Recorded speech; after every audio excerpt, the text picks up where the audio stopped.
네, 안녕하세요 여러분, 반갑습니다. 이번에 감정평가사 민법을 강의하게 될 김재형이라고 합니다.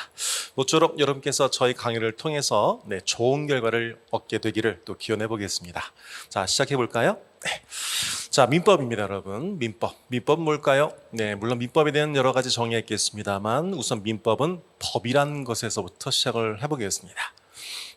법이란 것은 여러분 두 가지의 모습을 띠고 우리에게 다가옵니다. 첫 번째는 학문으로의 모습, 두 번째는 수험으로서의 모습입니다. 잠깐 정리해 볼까요?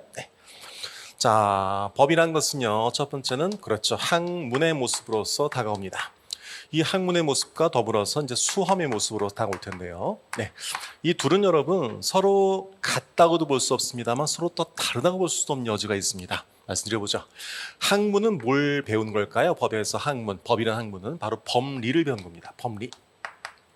그렇죠? 법의 원리, 원칙들을 배우시게 되는 거죠.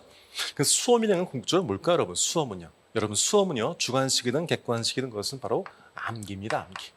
암기를 통해서 뭐냐면 어떤 문장이 있을 때 그 문장이 맞았냐, 틀렸냐, 요거를 판별해낼 수 있는 것, 이것이 바로 암기 시험이라고 볼 수 있을 것 같아요. 친다면 여러분, 우리는 학문이 아니고 수험을 준비한 사람들이죠. 수험이기 때문에 암기를 하면 될 것 같아요. 그럼 뭘로 암기하면 될까요? 보시게 되면 법은 뭐로 구성되어 있죠? 조문되어 있죠. 이렇게. 그 조문을 가지고 활용해서 구체적 사건에 적용시킨 게 뭘까요? 그것이 판례예요. 여러분도 아시겠습니다만 이 조문과 판례가 거의 뭐냐면 90% 이상입니다. 그렇다면 이런 판례 몇 개를 섞어서 사안으로 만든 것을 보통 사례라고 그래요. 사례 문제. 네, 맞아요. 위로 올라갈수록 조금 더 난이도가 높아지죠. 조문이란 것은 단순하게 몇 점 몇 항을 외우시면 되는 거고요. 판례란 것도 역시 처음에는 좀 낯설겠지만 읽다 보면 판례 주문, 예컨대 판례는 블라블라 사건에서 뭐라고 판시했다, 이걸 외우시면 돼요. 사례는요, 그런 판례가 좀 섞여 있다 보니까 좀 복잡하겠지만 어쨌거나 풀 수는 있습니다만 여튼간에요. 이렇게 보통 문제가 구성되고 있죠. 문제 대충 봤을 때 구성 비율을 보자면 여러분 대략 봤을 때 조문이 한 20%고요. 그 다음엔 판례가 70%, 나머지 10% 정도가 사례 문제라고 볼 수가 좀 있어요. 따라서 우리가 공부를 통해서 익힐 것은 대부분이 뭐라는 거죠, 여러분? 판례를 중요시 여겨야 될 것 같아요. 그렇죠? 그런데 여러분, 언뜻 봤을 때는 70% 이상의 판례가 나오는 거니까 판례만 주장처럼 되겠다 싶죠. 근데 왜 힘들까요? 왜 안 될까요? 그것은 바로 이해에 대한 부족에서 올 수가 있습니다. 이 조문에서 비롯된 것이 판례죠. 그렇다면 이 판례라든지 사례는 뭐를 바탕으로 해야 될까요? 조문에 대한 이해를 돋워두셔야 돼요. 근데 이 조문이라는 것은 여러분 참 재미있습니다. 왜요? 친절하지가 않아요. 예컨대 자 1조, 자 정상적인 법률 행위는 이런 거예요. 2조, 그런데 발생된 문제를 제가 말씀드릴게요. 이렇게 구성되어 있지 않습니다. 법이란 것은 여러분, 왜냐하면 치료제이기 때문에 그래요. 특히 민법이란 것은 우리가 소유권 절대 원칙을 취하고 있습니다. 좀 이따 말씀드리겠습니다만, 따라 소유권 절대 원칙이다 보니까 기본적으로 소유권이 우리 겁니다. 재산권은 우리 겁니다. 따라서 너희에게는 무슨 재산이 있어? 근데 이렇게 제한할 거야. 이런 얘기가 없어요. 그냥 처음부터 기본적으로 재산 니네들 거니까, 국민들 거니까 요건 하지 마라는 금지 규정들, 잔해 규정들이 서술되어 있어요. 따라서 우리 입장에서는요, 굉장히 분절적인 법조문들을 보게 되는 거죠. 도대체 이게 왜 있는 거지? 라는 생각할 수도 있습니다. 됐죠? 그럼 이런 조문을 이해하기 위해서 필요한 것이 뭘까요? 이것이 이론, 바로 법리가 되는 겁니다, 여러분. 따라서 언뜻 봤을 때는 여러분, 우리는 좀 수험을 준비하니까 단순히 암기만 될 것 같습니다만 실제로는 암기 전에 또 뭐가 필요할까요, 여러분? 이 법리에 대한 이해가 필요한 거죠. 따라서 우리가 공부할 것은 바로 이, 조, 반, 사, 요 순서로서 정리를 해보겠다 말씀드릴 수 있겠네요. 저 역시도 법리에 대해서 기본적으로 닦아드릴 겁니다. 머릿속에 뭘 만드는 과정이냐면, 이 이론이라는 것은 쉽게 말씀드렸을 때만요, 머릿속에 틀을 만든다고 생각하시면 돼요. 여러분께서 혹시 기계 좋아하시는 분 있습니까? 자동차라든지 등등요. 이런 분께서 아마 제가 자동차의 특정 부분을 말을 하더라도 이해가 쉬우실 거예요. 그건 왜 그럴까? 자동차라는 틀이 머릿속에 있기 때문이실 겁니다. 반면에 컴퓨터 같이 복잡한 것들이요. 저는 컴맹이거든요. 어떤 분이 컴퓨터 말을 합니다. 그럼 전 이해가 잘 안 되는 거예요. 왜? 그 메커니즘의 틀이 없기 때문에 그렇죠. 따라서 되게 수월한 내용들도요. 머릿속에 틀이 있느냐 없느냐에 따라서 잘 받아들일 수 있고 잘 받아들이지 않을 수 있어요. 여러분께서 법을 어렵다고 생각하시죠? 네, 저도 처음엔 그랬습니다. 하지만 중요한 것은 법이 어렵다 싶을 때가 아닙니다. 여기서 법이 쉽습니다. 전 믿으세요. 약간 전 그것도 거짓말 같아요. 법은 어렵습니다만 중요한 것은 왜 어려운지를 판단해 보셔야 돼요. 그 이유는 법 용어라든지 것들이 아니고요. 머릿속에 법이라는 틀이 아직은 안 잡히셔서 그래요. 참고로 여러분, 보통 인문 강의로서 용어 정리 강의를 하기도 하죠. 근데 저는 용어 강의를 인문 강의 하지는 않습니다. 그 이유는 여러분, 이 용어라는 것은요, 처음엔 낯설 뿐이지만 하다 보면요, 익숙해집니다, 여러분. 중요한 것은 그 개별적인 단어가 아니에요. 왜 그럴까? 아직 틀이 안 잡히면 무슨 말을 듣더라도 그 단어들을 어디서 써먹을지도 모르고요. 오래 기억되지도 않습니다. 그 단어가 처음에는 이해가 되지 않더라도 보다 보면요, 이해가 돼요. 하지만 더 중요한 것은 바로 뭐다? 바로 이 틀을 잡는 것이다 라고 정리를 해볼 수 있을 것 같아요. 이왕 말씀드린 김에 여쭤보죠. 보통 공부할 때 있지 않습니까? 네죠? 네, 공부할 때 뭐 이해가 중요하다는 말씀 많이 하죠. 어찌 본다면 이론이란 것은 이 조문과 판례와 사례를 이해하기 위한 것이에요. 그렇죠? 이해요. 그렇죠? 네. 어찌 보면 그런 것 같아요. 이 이론이란 것은 이런 사태들을 이해하는 도구구나 할 수 있을 것 같아요. 여쭤볼게요. 도대체 왜 이해를 해야 될까요? 많이들 이해에 대해서 얘기 많이 하죠. 소문 공부에서 이해를 해야 된다, 이해 등등이요. 근데 이해를 왜 해야 될까에 대해서는 약간은 머뭇될 수 있을 것 같아요. 그 이해를 한 이유는 바로 뭐냐면 이 이해를 통해서 뭐가 바로 연결이 되기 때문에 그래요. 서로 분절적인 내용들이 연결되는 것이 바로 이해의 힘이에요. 여러분이 민법책을 처음 보시게 되면 민법만이 아닙니다. 수험 공부를 처음 하시기 힘든 것은 뭐냐면 바로 이거예요.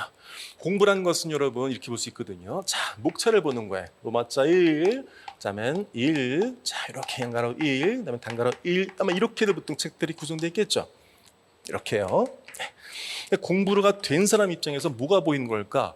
이 첫 번째 가장 큰 산이 보이고, 그런 다음에 두 번째 산이 보이고, 세 번째 산이 보일 겁니다. 그렇죠. 로마자 1 읽을 때 벌써 내 머릿속에 그냥 요것과 요것이 참 중요한 비교점이지 라고 공부할 겁니다. 그런데 공부를 처음 하게 되면요. 그렇죠. 이렇게 보는 거와 똑같은 거죠. 다음에 뭐가 있을까? 뭐가 있을까? 뭐가 있을까? 이런 일이 반복되게 되는 겁니다. 그렇죠. 따라서요, 공부하실 때도 여러분께서 뭐가 필요할까요? 맞아요. 각각의 목차끼리의 바로 연결. 이것이 바로 우리가 공부를 통해서 얻을 점이라고 정의를 해볼 수가 있어요. 여러분, 그럼 공부하실 때 기본서에서 제일 먼저 뭘까요? 맞아요. 가장 큰 목차에 동그라미를 쳐보는 거예요. 이런 식이에요. 내가 제일 처음에 글을 본다. 보니까 1절, 2절이 제일 큰 놈들이더라. 그럼 어떻게 하면 될까? 1절, 2절, 3절을 보는 겁니다.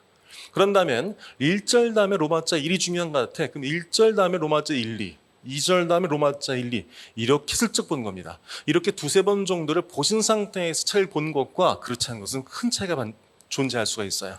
그래서 여러분에게도 제가 공부할 때도 어떤 식으로 이해를 시켜드린 것은 뭐를 위해서 각각의 연결된 내용들을 가르쳐드리겠다라고 말씀드릴 수 있을 것 같아요. 뛰어난 선생님들이 많으시죠. 전 저보다 훨씬 뛰어난 선생님들 대부분이라고 생각이 들어요. 다만 제가 여러분에게 좀 더 강조해서 드릴 수 있는 말씀은 저는 여러분 이 개별적인 섬에 그치지 않을 거예요. 아마 대부분은 개별적 선물들 하실 거예요. 그렇죠? 하지만 저는 이 내용과 이 내용이 왜 연결되는지 이해를 해드릴 거예요. 왜 그럴까? 이렇게 연결되었을 때 어떤 힘이 바로 암기의 효율성이 높아지기 때문에 그래요. 그것들을 함께 한 번쯤 보여드릴까 합니다. 자, 이제 민법에 대해서 얘기를 해볼까요? 네, 잠깐 우리 민법에 대해서 얘기를 해보자. 자, 민법 무엇일까? 한 번쯤 우리 민법 얘기해보자. 여러분 내용 보니까요, 좀 그래요, 그죠? 보통은요, 민법 하게 되면 뭐 사적인 분쟁을 다루기 위한 무슨 실체법, 무슨 나올 텐데, 좀 약간은 좀 일반적인 말이 나왔었죠. 이게 바로 제가 여러분께 드리는 방향성이에요. 단순히 법이란 것을 그냥 법용어 딱딱한 것들을 그냥 드립다 드리지 않고요, 이해시켜 드릴게요. 자, 민법 무엇일까요? 바로 사람 간의 이야기예요. 사람 간의 이야기. 그러다 신담 여러분께서 앞으로 민법 얘기 나온다 치면 여러분께서 뭐를 떠올리셔야 될까? 사람을 떠올리는 말이겠죠. 그죠? 사람이요. 그렇다면 사람은 어떤 사람이 있을까? 그 사람 바로 당사자와 제3자라고 정의하시면 돼요. 당사자와 제3자 이렇게요. 예컨대 갑이 있습니다. 그렇죠? 갑과 을이 어떤 거래를 합니다. 이 둘은 뭐가 될까요? 네, 당사자가 되는 거죠. 자, 당사자와 함께 누굽니까? 네, 맞아요. 제3자라고 볼 수 있어요. 제3자, 여기 병 이렇게. 따라서 민법을 공부하실 때는 항상 뭐를 떠는 거다? 당사자들끼리의 관계를 떠올리시면 돼요. 여러분 보통 이게 구성이 되죠. 갑이 을한테 물건 팔았는데 을이 나중에 병한테 팔았어요. 근데 보니 갑과 을의 계약이 무효가 되었어. 뭐 어쩌지 이렇게 되잖아요. 그럼 여러분 몇 가지의 관계를 고민하시면 되시면 아시겠어요? 이겁니다. 첫 번째 당사자끼리 첫 번째. 그럼 상대방과 누구? 제3자 간. 그렇죠? 두 번째. 세 번째는 나와 제3자 간. 세 가지. 요 세 가지를 기술하는 것이 바로 민법 기본소가 되는 거예요. 그런데 이것들을 이쁘게 써 있지 않죠. 그림으로써. 그냥 뽁뽁이에 로마자 1, 로마자 2 이게 나오겠죠. 그렇죠? 이래버리면 어떻게 해야 돼요? 여긴 1, 2, 3 얘기하고 있지만 이런 그림이 적혀져 있지 않으면 어떻게 될까? 네, 맞아요. 머릿속에서 남지가 않게 돼요. 이제 제가 민법이란 것은 사람 당사자와 제3자가 나오는 것이다 라고 제일 첫 번째 말씀드린 줄을 아실까요? 왜 그럴까요? 민법은 여러분 사적 분쟁을 해결하기엔 치료약이라면서. 그럼 사적 분쟁은 누구와 누구 때문에 생긴 걸까? 국민과 국민, 개인과 개인 간에 생긴 거지 않습니까? 따라서 개인과 개인을 떠올리시면 그림이 그려지게 되는 거예요. 이렇게 우리 보다 현실적으로 민법을 좀 접근해 봅시다. 네. 더 나가서요. 실제 말씀드린다면 당사자라 친다면 당사자 이 사람하고요. 이 제3자라는 것은 뭐냐면 다른 말로 뭐라 할 수 있냐면 당사자는 법률 행위자, 제3자는 바로 거래 안전이라고 표현할 수 있어요. 거래 안전 그 말로 나중에 또 알려드릴게요. 아마 민법을 처음 공부하신 분이 아니라면 들었던 말씀일 거예요. 근데 각각 개별 들었던 말씀들이 좀 연결되시죠? 네, 그런 것들을 좀 여러분에게 도모해 드리도록 하겠습니다. 여튼간 첫 번째는요. 민법을 공부할 때 민법은 사람 간의 관계다. 따라서 당사자와 제3자를 떠올릴 것 말씀드렸습니다. 그렇다면 이 당사자와 제3자 아까도 선을 그려드렸었는데요. 그죠? 그들은 무슨 관계에 있게 되는 걸까요? 법률 관계에 있게 되는 거죠. 이 법률 관계는 무엇과 무엇의 문제일까요? 바로 권리와 의무의 문제가 되는 겁니다. 권리와 의무. 네. 따라서 권리와 의무에 대해서 앞으로 공부를 해볼 겁니다. 넌 도대체 어떤 권리가 있니? 너 어떤 의무가 있니? 이렇게. 더 나아가서 여러분 보통 권리와 의무는 서로 간에 대항적이죠. 저한테 권리는 너에게는 의무가 되는 거고요. 너에게 권리는 나에게는 의무가 되는 거죠. 이런 대칭적 대항적인 구조를 파악하셔야 글이 훨씬 더 쉽게 읽혀지게 되는 겁니다, 여러분. 네. 세 번째입니다. 물권과 채권. 물권과 채권. 자, 우리가 가끔 들었던 말이긴 할 텐데요. 저 말이 약간은 와닿지 않으시죠? 이것도 한번 정해보자. 민법을 잠깐만 좀 개관해 볼까요? 민법. 민법은 여러분 크게 재산과 가족관계를 다뤄요. 왜? 민법이라는 것은 사적인 일을 다루는 일인가면서요. 인간에게 사적인 것은 바로 돈 문제와 가족 문제 되는 거예요. 근데 우리가 시험법이라는 것은 가족은 아니기 때문에 재산 관련된 말씀만 드려볼게요. 자, 민법에는요. 재산 관련돼서 첫 번째 민법 총칙이 있어요. 민법 총칙. 그 다음엔 각칙에 해당되는 바로 물권법과 채권법이 있다고 보시면 돼요. 물권법, 채권법.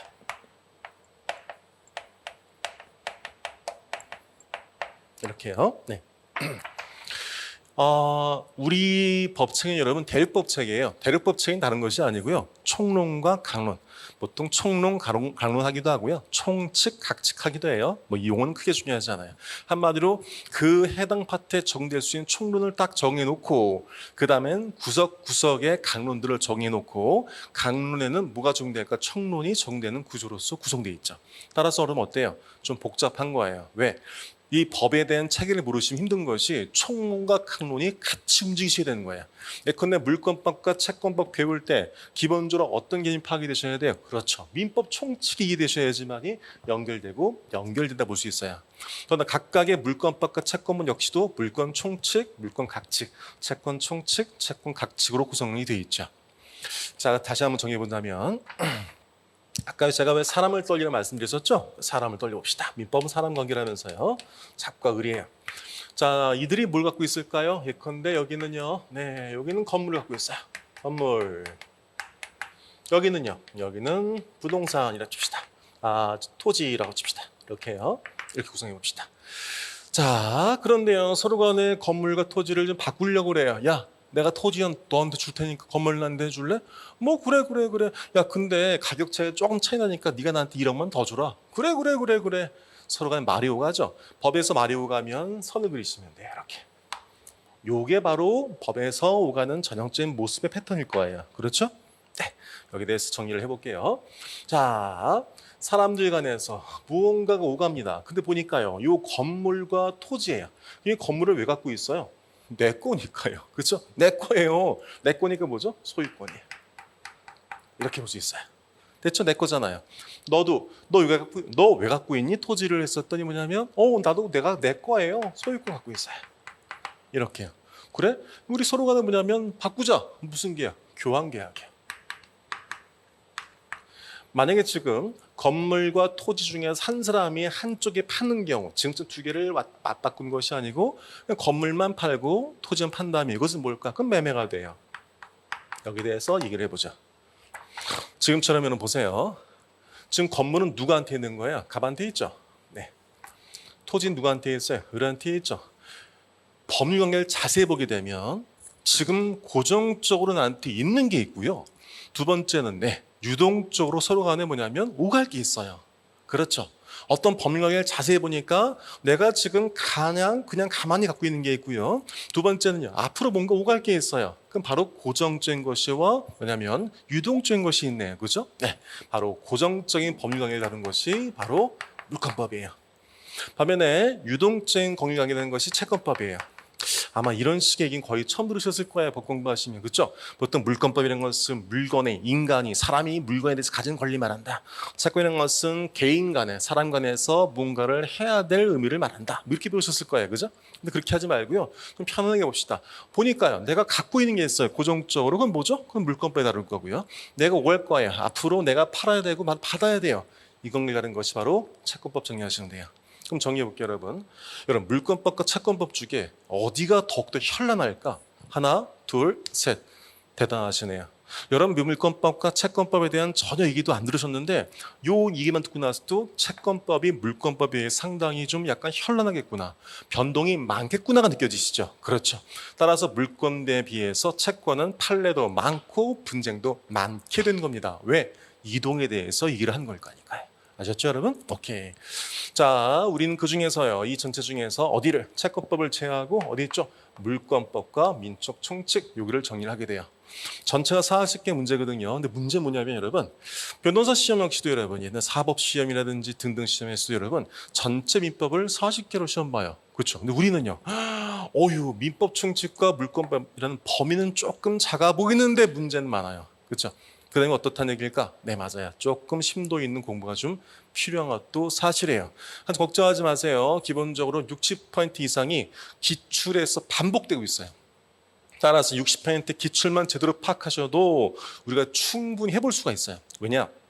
나머지 40%는 기출 유사 정도거든요. 따라 전체 100% 중에서 60은 거의 작년에 나왔던, 재작년에 나왔던 기출과 동일한 문장이 나오고요. 나머지 40 중에서 20은 기출 유사가 등장해요. 따라서 우리가 충분히 기출만 준비하더라도 거의 80점 정도는 확대해 볼 수가 있게 돼요. 나머지 20 역시 뭐냐면 충분히 리걸 마인드 쌓이시면 해결해 볼 수 있는 문제들이에요. 그것들을 해결할 수 있도록 제가 좀 도와드려 볼게요. 이렇게 한 번쯤 얘기를 풀어갔는데요. 어떠셨어요, 여러분? 네, 이렇게 뭔가 좀 새롭게 느끼셨나요? 단지 딱딱하게 뭔가 법을 설명하지 않고 우리가 평상시에 경험할 수 있는 내용들 위주로서 한 번쯤 법을 좀 바라보려는 것이 제 견해예요. 따라서 지금도 보게 되면 물권과 채권이 어때요? 아까보다 훨씬 더 좀 낯설지 않으셨죠? 보세요. 이렇게 단어라는 것은 여러분 하다 보면 익숙해진다니까요. 물권이라는 것은 고정적인 것, 채권이라는 것은 유동적인 것 가볍게 생각하세요. 그럼 쉬운 예로 물권이라는 것은 뭐라고? 네, 소유권. 채권은 뭐라고요? 아까 해드렸잖아요. 교환, 매매 이렇게 정리하시면 되는 거죠. 되셨죠? 네. 세 번째입니다. 요건과 효과. 법이란 것은 여러분, 법이란 것은 여러 가지로 정리해 볼 수 있습니다만 그 중에 하나가 바로 요건과 효과라고 볼 수 있어요. 요건은 뭘까요? 네, 무엇인가 갖추어진다면 효과 이런 것이 발생을 해라고 해볼 수 있죠. 그렇죠? 무엇이 갖추어진다면 어떻게 돼? 발생을 해라고 내볼 수 있어요. 그런데 여러분 보시면요. 참 재밌는 게 법이란 것은 요건과 효과라고 하면 배웠어요. 그죠? 어떤 요건이 갖춰지면 어떤 효과가 발생 이렇게요. 근데 참 재밌죠, 여러분? 왜 그럴까요? 예컨대요. 뭔가 매뉴얼이 있는 듯 하면서 안 보이는 게 법이에요. 무슨 말이냐면요. 예컨대 어떤 책이 만약에 똑같이 종류, 특징, 요건, 효과 이렇게만 쭉 서 있으면 정말 좋을 것 같아요. 근데 참 보게 되면 어떤 거는 의의가 없고요. 어떤 건 효과가 없고요. 이렇게 서술되어 있는 거예요.